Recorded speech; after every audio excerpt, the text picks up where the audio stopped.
त्या स्वैराचा अध्यादेश लागू करणं हे हायली इम्पॉसिबल आहे, ते शक्य नाही, ते बेकायदा आहे। सगळ्या स्वैराचा जर अध्यादेश जर लागू झाला तर फक्त ओबीसीचं आरक्षण संपत नाही तर एससी आणि एसटीचं सुद्धा आरक्षण संपतं। त्यामुळे हा सगळ्या स्वैराचा अध्यादेश लागू करायचा मला वाटत नाही या महाराष्ट्राचे मुख्यमंत्री अशा पद्धतीचं काही कृत्य करतील। महाराष्ट्राच्या मुख्यमंत्र्यांना सोशल जस्टिस माहित आहे, महाराष्ट्राच्या मुख्यमंत्र्यांना न्याय माहित आहे आणि महाराष्ट्राचे मुख्यमंत्री 12-13 करोड जनतेचे मुख्यमंत्री आहेत आणि आम्ही प्रचंड विश्वासाने त्यांना निवडून दिलेलं आहे।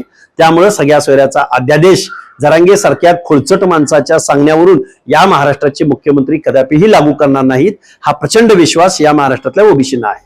आता मागण्या मान्य केल्या त्या संदर्भात ओबीसी आंदोलन म्हणून काय कुठल्या मागण्या मान्य केलेल्या आहेत?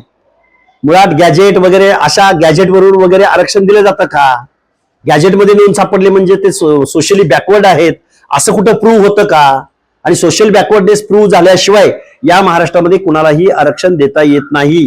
आरक्षण म्हणजे प्रतिनिधित्वाचा कायदा आहे। आरक्षण म्हणजे कुणाच्या गरिबी हटवण्यासाठी किंवा कुणाच्या तरी आर्थिक तरक्की करण्यासाठी आरक्षणाचं प्रावधान या देशभरामध्ये नाही, संविधानाला तसं अपेक्षित नाही। या आंदोलनाच्या माध्यमातून या महाराष्ट्रामध्ये एक गोष्ट कळालेली आहे की जरांगे नावाच्या माणसाच्या उपोषणाचा पोपट आज रोजी इथं मेलेला आहे।